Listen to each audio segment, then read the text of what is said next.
আসসালামু আলাইকুম। আজকে পড়ে শোনাবো সুনীল গঙ্গোপাধ্যায়ের লেখা কলকাতার জঙ্গলের উপন্যাসের ৫ নম্বর পর্ব।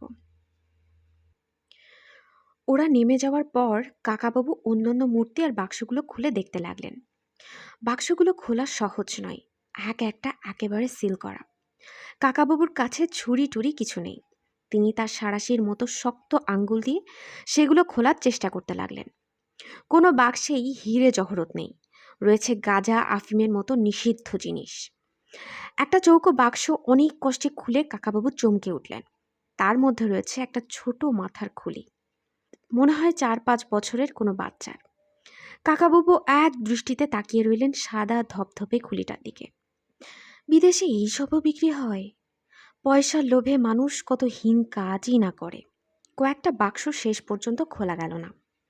মূর্তিগুলো বেশিরভাগই কোনো কোনো মন্দিরের দেওয়াল থেকে খুবলে আনা। বেশিরভাগই তেমন দামি নয়, তবে মন্দিরগুলোর সৌন্দর্য নষ্ট হয়েছে। একটা যুগল মূর্তি কাকাবাবু খুব মন দিয়ে পরীক্ষা করতে লাগলেন। তার সন্দেহ হলো সেটা উড়িষ্যার বিখ্যাত রাজরানী মন্দির থেকে চুরি করে আনা হয়েছে। তাহলে এটাও খুব দামি হবে। কিন্তু তিনি ঠিক নিঃসন্দেহ হতে পারছেন না। কাকাবাবু যেন ভুলেই গেলেন যে কতখানি বিপদ তাদের ঘিরে ছিল এতক্ষণ। এখন একটা পালাবার রাস্তা পাওয়া গেছে। সন্তু আর দেবলীনা তার জন্য নিচে অপেক্ষা করছে।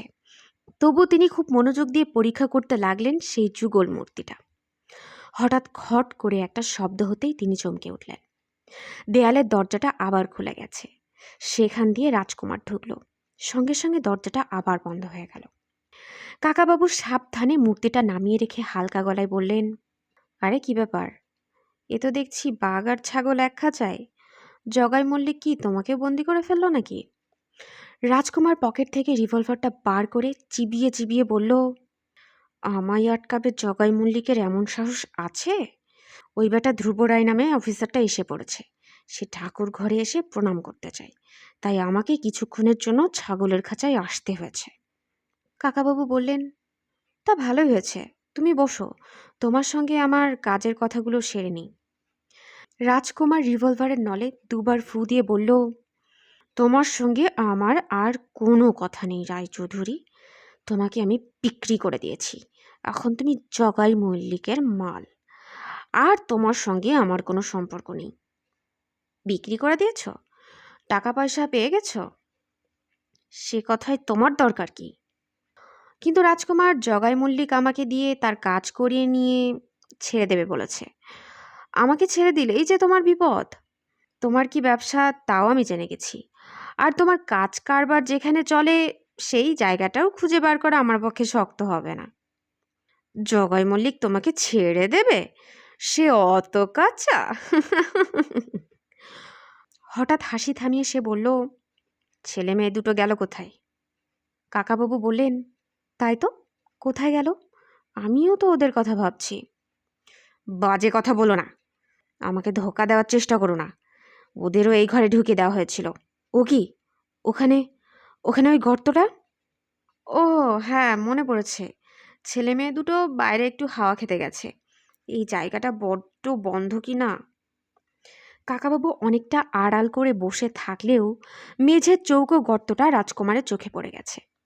তার চোখ চকচক করে উঠল। সে বলল, বেরুবার পথ রয়েছে, তবু তুমি পালাওনি যে বড়? জায়গাটা সরু, তুমি গলতে পারোনি। সরে এসো, আমি ঠিক গলে যাব। দাঁড়াও, এত ব্যস্ত হচ্ছ কেন? আগে তোমার সঙ্গে কথাবার্তাগুলো হয়ে যাক। আমার কোনো কথা নেই, সরে এসো। আমার যে অনেক কথা আছে। চালাকি করে সময় নষ্ট করছো? ছেলে মেয়েগুলো বাইরে পাঠিয়ে পুলিশে খবর দিতে চাও?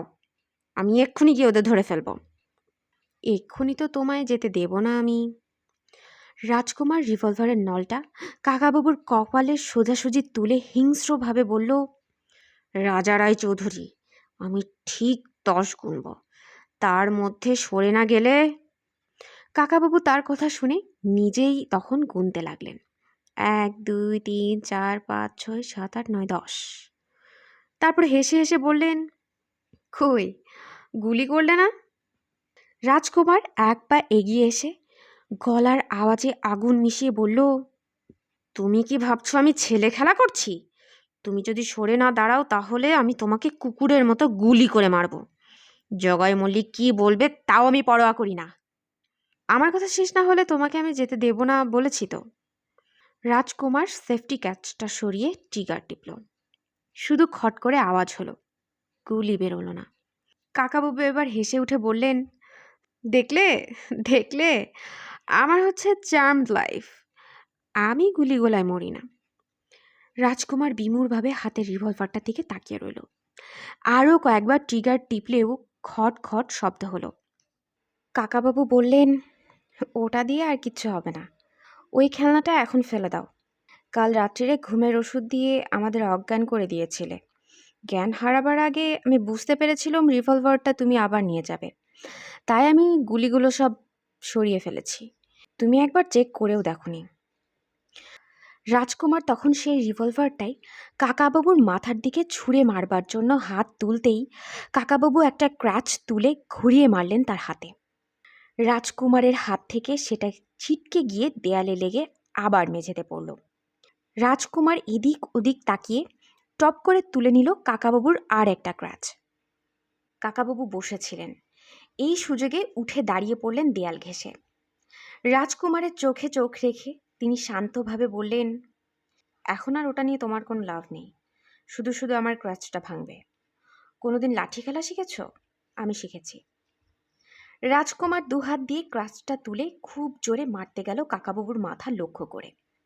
কাকাবাবু খুব সহজেই নিজের ক্র্যাচটা তুলে সেটা আটকালেন। তারপর চলল খটাখট লড়াই। এই সময় তলার সিঁড়িতে উঠে এলো সন্তু। রাজকুমার তার দিকে পেছন ফিরে রয়েছে। রাজকুমার তাকে দেখতে পেল না, কাকাবাবু দেখতে পেলেন। সন্তু সঙ্গে সঙ্গে মনস্থির করে ফেলল, অনেক পাথরের মূর্তি পড়ে আছে, তার একটা তুলে নিয়ে সে পেছন দিকটা রাজকুমারের মাথায় ঠুকে দেবে।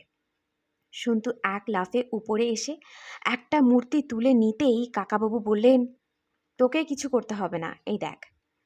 এতক্ষণ কাকাবাবু যেন খেলা করছিলেন, এবারে তিনি বিদ্যুৎ গতিতে ক্র্যাচটা রাজকুমারের মাথার উপর ঘুরিয়ে তার ঘাড়ে মারলেন। উফ শব্দ করে রাজকুমার মাটিতে বসে পড়ল হাঁটু গেড়ে। কাকাবাবু তাতেই থামলেন না, তিনি আবার মারলেন তার পিঠে।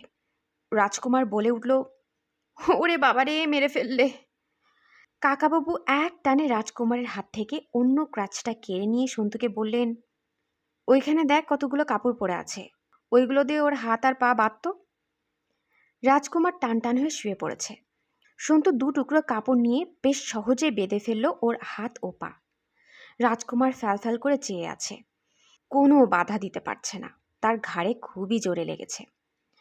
কাকাবাবুর মুখখানা বদলে গেছে, অসম্ভব রাগে লাল লাল ছোপ পড়েছে তার মুখে, ঘন ঘন নিঃশ্বাস পড়ছে তার। তিনি বললেন, বারবার 3 বার, এর আগে ত্রিপুরায় তোমাকে 2 বার ক্ষমা করেছি, এবার আর তোমার ক্ষমা নেই। আমার কথা শোনার ধৈর্য ছিল না তোমার, না? এবার শোনাচ্ছি। রাজকুমার হাঁপাতে হাঁপাতে বলল, উফ ভীষণ ব্যথা, মরে যাচ্ছি মরে যাচ্ছি। কাকাবাবু বললেন, না তুমি মরবে না, বেঁচে উঠবে ঠিকই, বাকি জীবন জেলের ঘানি ঘোরাতে হবে না। পুলিশ তোমাকে যাই শাস্তি দিক, আমি নিজে তোমাকে আলাদা শাস্তি দেব। তুমি ছোট ছেলে মেয়েদের ওপর অত্যাচার করো, তুমি মানুষ বিক্রি করো, তুমি সমাজে থাকার অযোগ্য। কাকাবাবু রিভলভারটা কুড়িয়ে নিয়ে পকেট থেকে গুলি বার করলেন।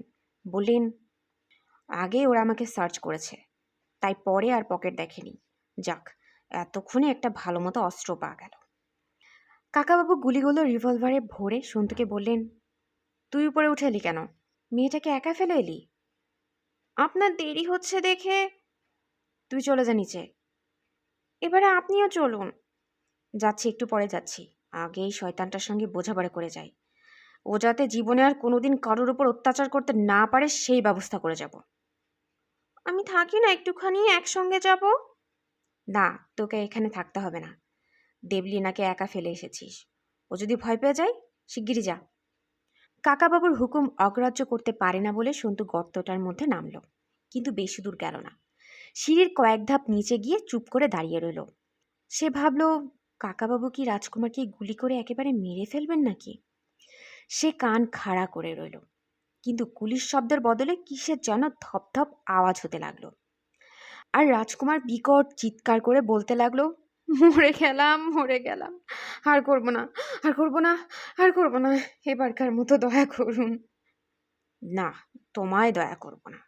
যতই চেঁচাও, কেউ শুনতে পাবে না। তুমি একটু আগেই আমাকে খুন করতে চাইছিলে না? সন্তু কাকাবাবুর এত রাগ অনেক দিন দেখেননি। অথচ এর আগে সারাক্ষণ কাকাবাবু রাজকুমারের সঙ্গে ইয়ার্কির সুরে কথা বলছিলেন। সন্তুর খুব কৌতূহল হচ্ছে কাকাবাবু ওকে কি শাস্তি দিচ্ছেন দেখবার জন্য, কিন্তু মাথা তুলতে সাহস করল না। ওপরে ধপাধপ আওয়াজটা থেমে গেল, কিন্তু রাজকুমারের কান্না চলতে লাগলো। হঠাৎ নিচের দিকে তাকাতেই সন্তুর বুক কেঁপে উঠল। সিঁড়ি দিয়ে কে যেন উঠে আসছে। সিঁড়িটা যেখানে বেঁকে গেছে সেখানে দেখা যাচ্ছে টর্চের আলো। সঙ্গে সঙ্গে সন্তুর দুটো কথা মনে হলো। টর্চের আলো নিয়ে যখন আসছে তখন নিশ্চয়ই অন্য লোক, আর অন্য লোক যখন এই সিঁড়ির সন্ধান পেয়ে গেছে তখন দেবলীনা নিশ্চয়ই ধরা পড়ে গেছে। দেরি করার সময় নেই। সন্তু তরতর করে উপরে উঠে এসে ফিসফিসিয়ে বলল, কাকাবাবু, কেউ একজন আসছে টর্চ নিয়ে। কাকাবাবু সঙ্গে সঙ্গে রাজকুমারের মুখটা চেপে ধরে ওর চিৎকার বন্ধ করে দিলেন। সন্তুকে বললেন, আরেকটা ন্যাকড়া নিয়ে আয়, ওর মুখটা বাঁধতে হবে, এটা আগেই করা উচিত ছিল। সন্তু আর একটা কাপড় নিয়ে এলো। কয়েক মুহূর্তের মধ্যে রাজকুমারের মুখ বাঁধা হয়ে গেল। এরই মধ্যে সে দুবার বাঁচাও বাঁচাও বলে ফেলল। কাকাবাবু সুইচ অফ করে ঘরের আলোটা নিভিয়ে দিলেন। তারপর মেঝের গর্তটার পাশে এসে বসলেন। সন্তুও বসলো অন্যদিকে। অন্ধকার ফুরে টর্চের আলো এসে পড়ল ঘরের ভেতর, কিন্তু যে লোকটি সিঁড়িতে উঠছিল সে থেমে গেছে এক জায়গায়। এই ছোট চৌকো গর্ত দিয়ে একজনের বেশি একসঙ্গে উঠতে পারবে না। যে আসবে তাকে আগে মাথাটা বাড়াতেই হবে। একটা মাত্র ডান্ডার বাড়ি মেরে তাকে ঠান্ডা করে দেওয়া যায়। সেই কথা বুঝেই ওই লোকটি আর উঠল না, দাঁড়িয়ে পড়েছে। এখন ওপর থেকেও কেউ নিচে নামতে গেলে লোকটা সহজেই তাকে কাবু করে ফেলবে। লোকটি কোনো সাড়া শব্দ করছে না। কাকাবাবু আর সন্তু নিঃশব্দে বসে রইলেন। তারা ফাঁদে পড়ে গেছে, কিন্তু এই গর্তটার কাছে অপেক্ষা করা ছাড়া উপায় নেই। লোকটা যে কোনো সময় উপরে উঠে আসতে পারে। সন্তুর খুব অনুতাপ হচ্ছে দেবলীনাকে একা ফেলে আসার জন্য। অবশ্য সন্তু যখন তাকে বলেছিল, আমি একটু কাকাবাবুকে দেখে আসি, তুমি এখানে একা থাকতে পারবে, সে বলেছিল, হ্যাঁ পারবো। নিচের লোকটা টর্চ নিভিয়ে দিয়েছে। এখন একেবারে ঘুটঘুটি অন্ধকার। এই অন্ধকারের সুযোগ নিয়ে লোকটা হঠাৎ মাথা তুলতে পারে বলে কাকাবাবু তার একটা ক্র্যাচ গর্তের মুখে আড়াআড়িভাবে রাখলেন। তারপর এক এক ঘন্টার মতো লম্বা এক এক মিনিট কাটতে লাগলো। কিছুই ঘটছে না। অসহ্য সেই প্রতীক্ষা। অন্ধকারের মধ্যে চেয়ে থাকতে থাকতে যেন চোখ ব্যথা করে। তারপর এক সময় পেছনের দেয়ালে ঘড়ঘড় শব্দ হলো। ওদিকের দরজাটা খুলে যাচ্ছে। কেউ ঢুকছে ওদিক থেকে। এবার দুদিকেই শত্রু। কাকাবাবু ক্রাচটা সরিয়ে নিয়ে চৌকা পাথরটার গর্তের উপর চাপা দিয়ে সেখানে বসে পড়লেন। সন্তুর গা টিপে বুঝিয়ে দিলেন একেবারে চুপ থাকতে। দরজাটা খোলার পর জগাই মল্লিক মুখ বাড়িয়ে বলল, আল ক্লিয়ার, এবার বেরিয়ে আসতে পারো, আর কিচ্ছু চিন্তা নেই। এ কি, ঘর অন্ধকার কেন? রাজকুমার, রাজকুমার! কেউ কোনো সাড়া দিল না। শুধু রাজকুমারের মুখ দিয়ে একটা অস্পষ্ট শব্দ বেরোলো। জগাই মল্লিক ঘরের মধ্যে ঢুকে এসে বলল, এত ভয় যে আলো নিভিয়ে আছো? আমি থাকতে চিন্তার কি আছে? ও রাজকুমার, ও রায়চৌধুরী বাবু। পেছনে দরজাটা বন্ধ হয়ে যাওয়ার শব্দ হলো। দেয়াল হাতড়ে সুইচটা টিপে আলো জ্বেলেই সে আটকে উঠল। কাকাবাবু তার দিকে রিভলভার উঁচিয়ে আছেন। শান্ত গলায় কাকাবাবু বললেন, পাশার দান উল্টে গেছে জগাই মল্লিক, এবারে আমি হুকুম দেব। চট করে নিজেকে সামলে নিয়ে মুখে হাসি ফোটাবার চেষ্টা করে জগাই মল্লিক বলল, ওই পিস্তলটা বুঝি রাজকুমারের কাছ থেকে কেড়ে নিয়েছেন? ওটা একটা অপদার্থ, কোনো কমেন্ট নয়। যাকে ভালোই হয়েছে। আপনি আমার দিকে ওটা উঁচিয়ে আছেন কেন? আপনার সঙ্গে তো আমার কোনো ঝগড়া নেই। আমি ওই ব্যাটার কাছ থেকে আপনাকে উদ্ধার করে এনেছি। কাকাবাবু বললেন, পেছনের দরজাটা খুলুন। জগাই মল্লিক পেছন ফিরে দ্বিতীয়বার অবাক হয়ে বলল, আরে, এ দরজাটা বন্ধ করলো কে? দেয়ালের গায়ে কিল মেরে সে চেঁচিয়ে বলল, এই খোল, খোল, এই পল্টু, এই ভোলা। কিন্তু এদিক থেকে কোনো আওয়াজই যায় না।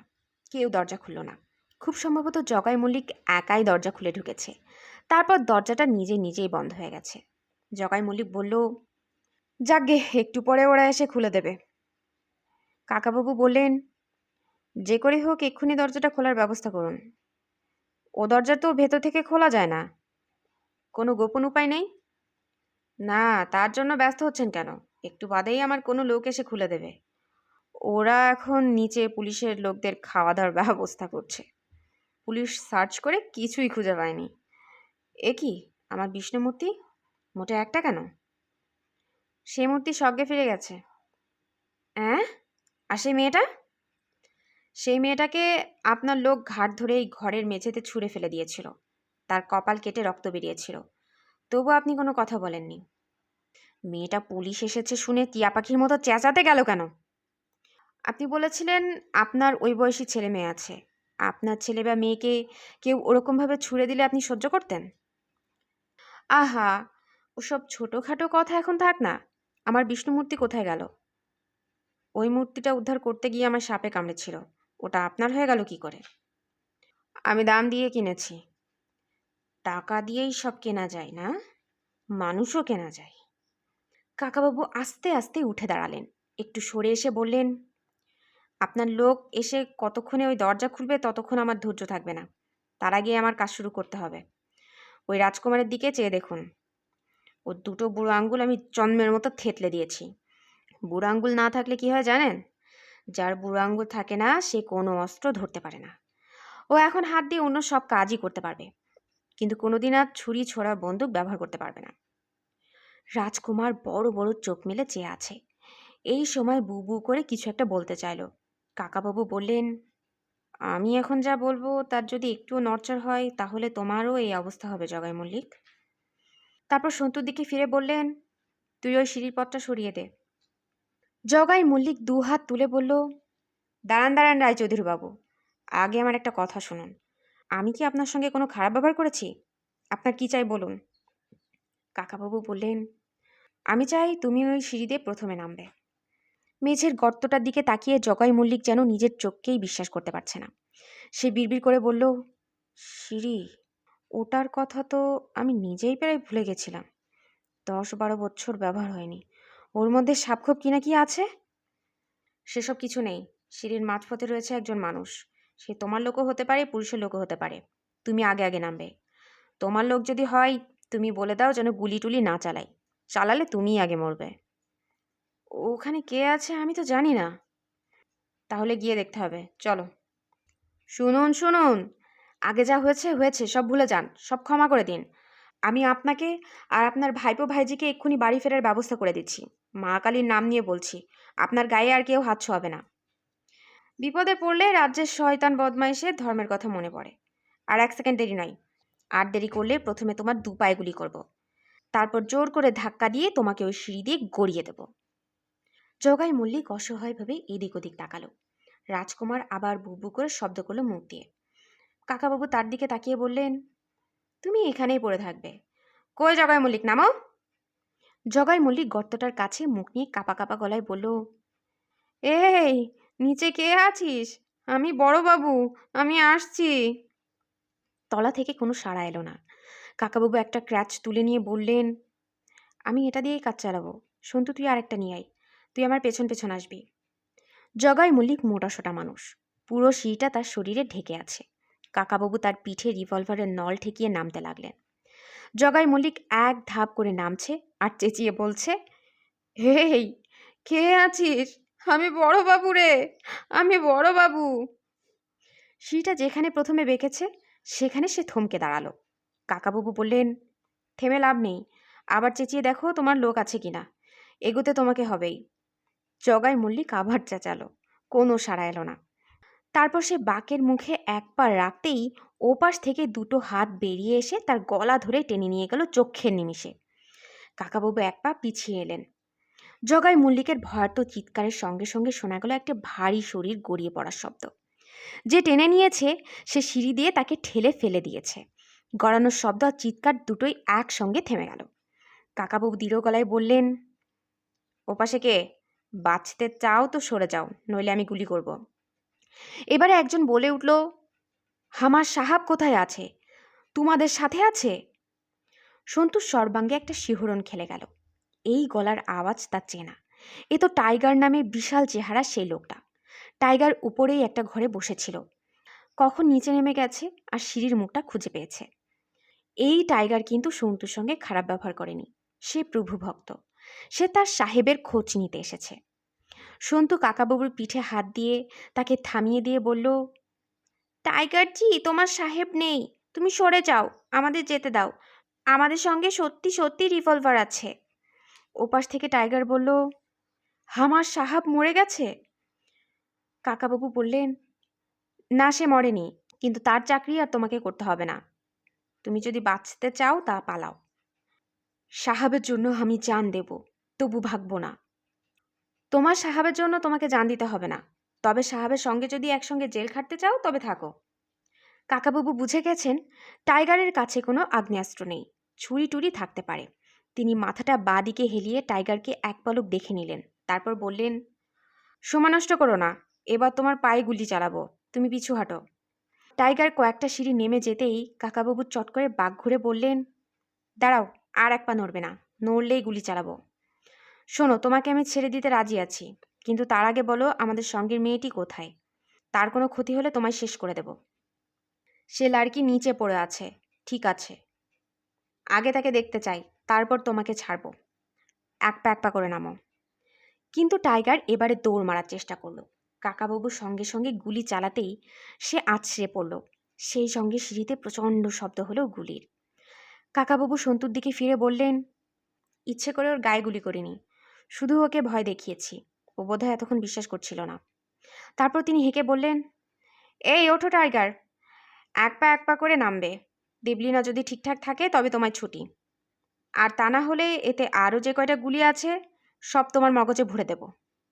টাইগার উঠে দাঁড়িয়ে বলল, সাহাবের পিস্তল ছিনিয়ে নিয়েছেন, তবে আমার সাহাব খতম। তোমার সাহেবের কাজ কারবার সব খতম। তোমাকে অন্য চাকরি খুঁজতে হবে, যদি পুলিশের হাতে ধরা না পড়ো। জগাই মল্লিকের দেহটা এক জায়গায় নিথর হয়ে পড়ে আছে। টাইগার তাকে ডিঙিয়ে নামল। কাকাবাবু তার কাছে এসে নিচু হয়ে ওর নাকটা খুঁজে সেখানে হাত রাখলেন। তারপর আবার উঠে দাঁড়িয়ে বললেন, নিঃশ্বাস পড়ছে, অজ্ঞান হয়ে গেছে, ও থাক এখানে, এখন কিছু করা যাবে না। সিঁড়ি শেষ হয়ে যাওয়ার পর যেখানে বারান্দা, সেখানে ভিতরের দিকে দরজা আছে একটা। সন্তু আগেই দরজাটা বন্ধ দেখেছিল, এখনো বন্ধ। কিন্তু টাইগার সেই দরজার সামনে দাঁড়িয়ে জোরে ঠেলতেই সেটা খুলে গেল। এবারে টাইগার টর্চ জেলে বলল, ইধারে আসুন। সন্তু বুঝল টাইগার তাদের মতো বারান্দা ডিঙিয়ে এই সিঁড়ি দিয়ে উঠে আসেনি। মাটির তলার জায়গাটা ঘুরতে ঘুরতে সে কোনো ক্রমে এই দরজাটা খুঁজে পেয়েছে। তারপর দরজাটা খুলে কিংবা তালা ভেঙে সে দেখতে পেয়েছে সিঁড়িটা। সেই ঘরের মধ্যে আবার একটা লোহার ঘোরানো সিঁড়ি আছে, সেটা নেমে গেছে মাটির নিচে। ফের একতলা নামার পর আবার একটা দরজা। টাইগার এক হাঁচকা টানে সেই দরজাটা খুলতেই বাইরের টাটকা হাওয়া নাকে এলো। এই জায়গাটা উপরের বারান্দার ঠিক তলায়। এখানে আগাছার জঙ্গল হয়ে আছে, তাই বাইরে থেকে দরজাটা দেখতে পাওয়ার কোনো উপায় নেই। টাইগার সেই ঝোপের মাঝে টর্চের আলো ফেলে বলল, ইয়ে দেখিয়ে, আমি ওকে মারিনি, কিছু বলিনি, কোনো লেড়কিকে আমি মারি না, লেকিন ও আমার হাত কামড়ে দিয়েছে। একটা জঙ্গলের পাইপের সঙ্গে বাঁধা আছে দেবলিনা, তার মুখে একটা রুমাল গোজা, চোখ বন্ধ, ঘাটটা হেলে গেছে একদিকে। দেবলিনাকে ওই অবস্থায় দেখেই সন্তুর বুকটা কেঁপে উঠল। কাকাবাবু বললেন, সন্তু দেখ তো, ওর বাঁধন খুলে দে। সন্তু খুব সাবধানে ওর থুতনিটা ধরে উঁচু করে মুখ থেকে আগে দলা পাকানো রুমালটা পার করলো টেনে টেনে। দেবলীনা চোখ মেলে তাকালো। কাকাবাবু টাইগারকে বললেন, তুমি এখন যেতে পারো, আর এসব কাজ করো না, তোমার গায়ে শক্তি আছে, অন্য অনেক কাজ পাবে, আর কখনো যদি তোমাকে কোনো বদমাইশের দলে দেখি তাহলে কিন্তু আর ক্ষমা করব না। টাইগার অন্য কিছু বলল না, শুধু বলল, টর্চটা আপনাদের লাগবে, এই লিন। টর্চটা সে কাকাবাবুর পায়ের কাছে ফেলে দিয়ে অন্ধকারে মিলিয়ে গেল। বাঁধন খুলে দেওয়ার পর দেবলিনা ছুটে এসে কাকাবাবুর বুকে ঝাঁপিয়ে পড়ে কাঁদতে লাগলো হু হু করে। কাকাবাবু তার পিঠে হাত বুলিয়ে দিয়ে বললেন, ব্যাস ব্যাস, সব ঠিক হয়ে যাবে, আর কোনো ভয় নেই। বাপ্পা, তুমি যা বিপদে ফেলেছিলে এবারে আমাদের, তোমার জন্যই তো এসব কাণ্ড হলো। দূরে একটা কুকুর ডেকে উঠল ঘেউ ঘেউ করে। কাকাবাবু বললেন, এখানেও পাহারাদার কুকুর আছে? আমার কুকুর মারতে খারাপ লাগে। দেখা যাক কি হয়। তোরা দুজন আমার পেছনে আয়। খানিকটা এগোতেই একটা কুকুর ডাকতে ডাকতে ছুটে এলো এদিকে। কাকাবাবু রিভলভারটা ধরে রাখলেন। সন্তু মুখ দিয়ে শব্দ করলো, চু চু। কুকুরটা থমকে দাঁড়িয়ে ওদের দেখল, তারপর আবার দৌড়ে ফিরে গেল। কাকাবাবু বললেন, তেমন বিপজ্জনক নয়। বাড়ির পেছন দিকটা ঘুরে সামনের দিকটায় বাগানের কাছে আসতেই দেখা গেল পরপর দুটো জিপ গাড়ি। বাগানে আলো জ্বলছে। গাড়ি দুটো সবে স্টার্ট নিয়েছে। একটা গাড়ির পাশে পাশে হাঁটতে হাঁটতে যে লোকটি হেসে হেসে কথা বলছে তাকে দেখেই সন্তুর চোখ কপালে উঠে গেল। জগাই মল্লিক। কাকাবাবু চেঁচিয়ে ডেকে উঠলেন, ধ্রুব, ধ্রুব। পেছনে জিপটা থেকে একজন মুখ বাড়িয়ে বলল, কে? আমার নাম ধরে ডাকছে কে? কাকাবাবু আবার বললেন, ধ্রুব একটু শোনো। জিপ দুটো থেমে গেল। কাকাবাবু সন্তু আর দেবলিনাকে বললেন, তোমরা ওই গাছতলার অন্ধকারে একটু লুকিয়ে থাকো, খানিকটা মজা করা যাক। সন্তু, ওই লোকটাকে দেখছিস, ও কিন্তু জগাই মল্লিক নয়, তার যমজ ভাই মাধব মল্লিক। ধ্রুবরায় জিপ থেকে নেমে পড়ে অবাক হয়ে চেয়ে রইলেন। কাকাবাবু কাছে এসে বললেন, এই যে ধ্রুব, তোমার সঙ্গে একটু কথা আছে। ধ্রুবরায় বললেন, কাকাবাবু আপনি এখানে? দুদিন ধরে আপনাকে খুঁজে পাওয়া যাচ্ছে না, পুলিশ মহল তোলপাড়। কাকাবাবু হাসি মুখে বললেন, না না, আমি নিজেই একটু বেড়াতে গিয়েছিলাম। তারপর হঠাৎ মুখ ফিরিয়ে মাধব মল্লিকের দিকে তাকিয়ে জিজ্ঞেস করলেন, আপনি তো মাধায় মল্লিক, তাই না? লোকটি নীরস গলায় বলল, মাধায় নয়, মাধব। আপনাকে তো চিনতে পারলাম না। কাকাবাবু বললেন, আমি এমনি একজন সাধারণ লোক, গঙ্গার ধারে বেড়াচ্ছিলাম, ভুল করে আপনার কম্পাউন্ডে ঢুকে পড়েছি। তারপর ধ্রুবরায়কে বললেন, তুমি এই মাধব মল্লিককে তোমার জিপে একটু উঠে বসতে বলো, উনি একটু অপেক্ষা করুন, ততক্ষণে তোমার সঙ্গে আমি একটা প্রাইভেট কথা সেরে নিই। মাধায় মল্লিক রেগে গিয়ে বলল, কেন? আমায় জিপে উঠে বসতে হবে কেন? বসুন না, শুধু শুধু দাঁড়িয়ে থাকবেন, জিপে উঠে বসুন বরং। এসো ধ্রুব। ধ্রুবরায় কাকাবাবুর ইঙ্গিতটা বুঝে একজন ইন্সপেক্টরের দিকে ইঙ্গিত করলেন মাধায় মল্লিকের উপর নজর রাখবার জন্য। তারপর কাকাবাবুর সঙ্গে হেঁটে এলেন খানিকটা। বাগানের মাঝামাঝি এসে ধ্রুবরায় বললেন, এবারে সব ব্যাপারটা খুলে বলুন। সেসব পরে বলা যাবে, তার আগে একটা কথা, তুমি একবার আমার সঙ্গে অ্যাডভেঞ্চারে যাবে বলেছিলে না? হ্যাঁ, তা তো বলেছিলাম। এখানেই সেরকম একটা অ্যাডভেঞ্চার শুরু করা যাক। এখানে মানে এই বাড়ির মধ্যে? আমরা তো একটা খবর পেয়ে সার্চ ওয়ারেন্ট এনেছিলাম, সারা বাড়ি খুঁজে দেখা হলো, সেরকম কিছুই নেই। মাটির তলায় কয়েকটা ঘর আছে অবশ্য, কিন্তু সেখানে শুধু সিমেন্টের বস্তা। কাকাবাবু বললেন, হ্যাঁ এসো আমার সঙ্গে। হাঁটতে হাঁটতে পেছনের দিকে সেই ছোট বারান্দার তলায় এসে বললেন, এই যে ঝোপঝাড়ের আড়ালে একটা দরজা দেখছো, এটা ঠেলে ঢুকে গেলে একটা লোহার ঘোরানো সিঁড়ি দেখবে। সেটা দিয়ে উঠলে এই মাথার উপরে বারান্দার একদিকে আবার একটা গোপন সিঁড়ি, সেই সিঁড়ি দিয়ে উঠে দেখো তেমন কিছু পাওয়া যায় কিনা। ধ্রুবরায় বললেন, আপনি আসবেন না? হ্যাঁ, আমি পরে আসছি, তুমি এগো। এ নাও টর্চটা নাও, সোজা একেবারে চারতলায় উঠে যাবে। ধ্রুবরাই সেই সিঁড়ি দিয়ে উঠতে শুরু করতেই কাকাবাবু বাগানের দিকে এগিয়ে এসে হাতছানি দিয়ে সন্তু আর দেবলিনাকে ডাকলেন। ওরা কাছে আসতেই কাকাবাবু বললেন, ধ্রুবকে ওপরে পাঠিয়ে দিয়েছি, আমাদের আর সিঁড়ি ভাঙবার দরকার নেই, কি বল? ও ফিরে এসে দেবলিনাকে দেখে আবার অবাক হবে। ততক্ষণে আমরা গঙ্গার ধারে একটু বসি। সন্তু আর দেবলিনাকে দুপাশে নিয়ে তিনি গঙ্গার দিকে এগিয়ে গেলেন। কলকাতার জঙ্গলে সম্পূর্ণ উপন্যাসটা আজ এখানেই শেষ হলো। আমার গল্প পাঠ আপনাদের কেমন লাগে তা অবশ্যই কমেন্ট করে জানাবেন। আর যদি ভালো লেগে থাকে তাহলে অবশ্যই আপনার প্রিয় বন্ধুর সাথে শেয়ার করবেন। ধন্যবাদ।